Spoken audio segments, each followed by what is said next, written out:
Halo, Lagi baru mau makan saya ini. boleh Bang Adam sambil makan gak apa-apa. Makan untuk hidup atau hidup untuk makan nih? Nah, itu tadi udah ditanyain itu Bang Adam.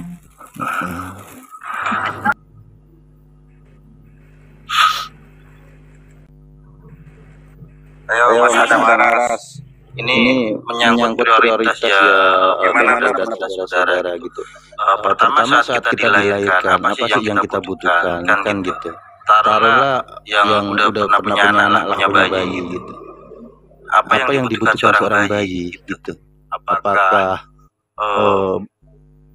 ikro dulu ataukah makan dulu kan gitu.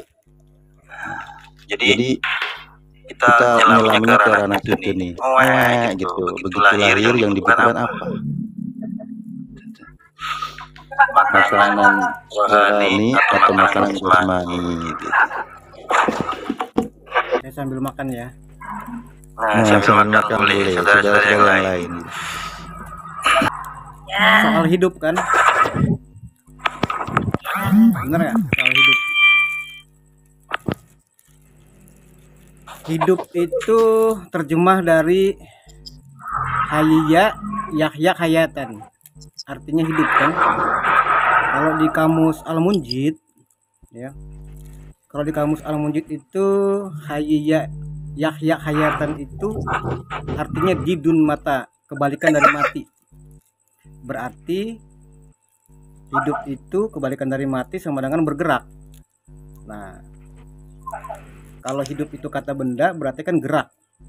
Gerak itu mengandung pandangan dan sikap hidup. Adanya gerak sudah pasti ada pandangan dan sikap hidup. Nah, pandangan dan sikap hidup itu kalau kita lihat definisi iman ya. Al-imanu aqdun bil qalbi wa iqrarun bil lisan wa amalun bil arkan. Iman itu adalah tambatan hati yang menggema ke dalam ucapan dan menjelma ke dalam laku perbuatan. Jadi 3 unsur itulah disebut iman. Kalau kembali ke masalah gerak tadi sama dengan hidup, kalau geraknya itu mengandung aqdun bil qalbi wa iqrarun bil lisan wa amalun bil arkan, berarti hidup itu adalah iman. Nanti ada lagi pembahasannya itu, turunannya banyak lagi nanti. Ada iman hak, iman batil. Iman batil nanti disebut kufur saja. Nanti iman hak juga ada lagi turunannya, panjang lagi. Jadi kalau ditanya makan untuk hidup, hidup untuk makan, mana yang benar kan begitu? Secara nanti ada secara hakikat, ada secara syariat. Panjang lagi. Nah, ini saya lagi makan, cuma pancingan aja ya. Silakan dilanjutkan lagi. Assalamualaikum warahmatullahi wabarakatuh. luar biasa. Kalau ada yang belum dipahami bisa ditanyakan. Saya sambil makan ya. Tadi kan udah dijelasin hidup itu terjemah dari hayya, yahya, hayatan sama dengan hidup. Nah, sementara hayya, yahya, hayatan itu sama dengan didun mata, kebalikan dari mati, berarti bergerak. Gerak itu mengandung pandangan dan sikap hidup, atau gerak itu mengandung aqdun bil qalbi wa iqrarun bil lisan wa amalun bil arkan. Berarti hidup itu sama dengan iman, sama dengan aqdun bil qalbi wa iqrarun bil lisan wa amalun bil arkan. Tapi ada yang bima unzila ilaika, ada yang yu'minuna bil batil. Ada 2 iman itu, ada iman hak, ada iman batil. Perkara makan dalam arti makan nasi, makan secara ini, ketika kita mengatakan kebutuhan hidup, berarti seharusnya itu kebutuhan iman. Kalau makan dalam arti memenuhi kebutuhan biologis, nggak bisa dikatakan kebutuhan hidup, tetapi kebutuhan biologis. Maka di sini harus kita bedakan antara kebutuhan hidup dan kebutuhan biologis. Sampai di sini nangkep nggak perbedaannya? Hidup Hidup dengan kehidupan aja sudah berbeda. Manusia dengan kemanusiaan, maknanya sudah beda dia. Tuhan dengan ketuhanan, esensinya dia bisa berbeda orientasinya.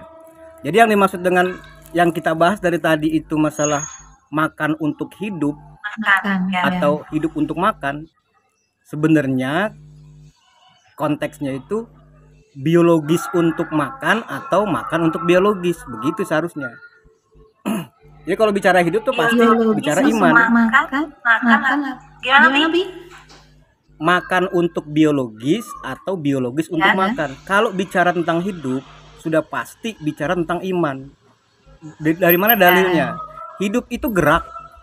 Yang bergerak sudah pasti hidup. Sementara gerak itu ada kandungannya, ada unsurnya, ada variabelnya, yaitu isi hati, ucapan, laku perbuatan. Ada energinya. Iya, itu ada energinya. Nah, kita sebenarnya selama ini bisa dibilang ya, mungkin ya perlu diluruskan lah. Bicara hidup itu bukan bicara tentang makan gitu loh. Kalau bicara biologis, fisik, baru bicara tentang makan. Walaupun makan itu juga ada secara makan jasmani, ada juga makan biologis, tapi itu kan pembahasan nanti lah itu term tersendiri lah gitu soal Ada makan. dua lagi. Kenapa? Makan jasmani dan makan rohani itu penjabarannya gimana tuh, Bi? Ya, kalau makan rohani itu kan rohani dari kata ruhan, ya kan? Ya. Di ayatnya itu ada wa kadzalika auhayna ilaika ruhan min amrina ma kunta tadrimal kitabu walal iman. Itu masalah ruh ya, rohani berarti dia. Jadi ilmu Allah, Al-Qur'an ini nih rohani, ruh. Disebut di Al-Qur'an tuh ruh. Wa kadzalika auhayna. Auhayna itu kami mewahyukan. Ruhan min amrina. Itu salah satu fungsi Al-Qur'an sebagai ruh. Jadi fungsi Al-Qur'an nanti banyak, Mbak, ini, Bu. Fungsi Quran tuh ada banyak. Ada sebagai ruh, ada sebagai hudan, ada sebagai Al-Hakim, banyak itu. Salah satunya Al-Qur'an itu berfungsi sebagai ruh. Jadi kalau diterjemahkan dalam bahasa Indonesia itu bisa semacam tenaga pembangkit alam berpikir gitu. Jadi ajaran-ajaran Allah yang dalam Al-Qur'an itu diserap oleh pikiran kita menjadi bergerak. Seperti ada ruh biologis, tapi ini ruh alam berpikir gitu loh. Tapi ajarannya harus diserap gitu. Itu penjabaran rohani. Kalau penjabaran biologis ya silahkan. Saya bukan ahlinya. Itu dokter gitu. Jasmani ini lebih tepatnya jasmani ya. Ya, jasmani atau biologis. Kalau biologis itu kan kepada seksualitas gitu. Tapi kalau jasmani itu keseluruhan ya. Bio itu makhluk, Bu. Sebenarnya kalau dari cerita jasmani itu kaitannya biologis ada. Iya, bio itu Ada. bio itu Jasmani arti dari keseluruhan. makhluk hidup. Iya. Bio itu makhluk hidup. Jasmani ada keseluruhan, ya ada biologis juga di situ. Iya. Iya. Itu justru umum Kalau itu, saya Bu. pisahkan lagi. Biologi. Logi itu ilmu, Jasmani cabang itu ilmu. termasuk biologis. Bio itu makhluk hidup. Berarti biologi adalah cabang ilmu yang mempelajari tentang makhluk hidup gitu. Termasuk manusia, hewan, tumbuhan. Itu biologi. Kalau biologis itu kata sifatnya. Berarti hal-hal yang berhubungan terkaitan dengan makhluk hidup. Salah satunya adalah manusia secara fisik, fisik jasad lah gitu. Atau itu tadi jasmani lah gitu. Itu cuma perbedaan istilah aja loh, Bu. Perbedaan istilah jangan jadikan permasalahan. Yang penting esensinya itu harus bisa membedakan antara bentuk abstrak dan bentuk konkretnya. Kalau ruh itu kan abstrak ya.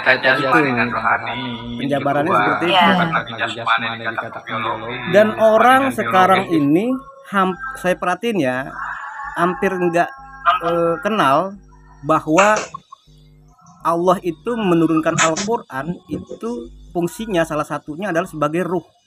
Tapi bukan ruh biologis, bukan ruh jasmani, tapi ruh budaya. Kalau istilah saya sering menggunakan tuh budaya, karena budaya itu berasal dari kata budin, artinya alam berpikir atau budi pekerti gitu loh. Jadi dia sifatnya abstrak tapi bisa menggerakkan jasmani gitu.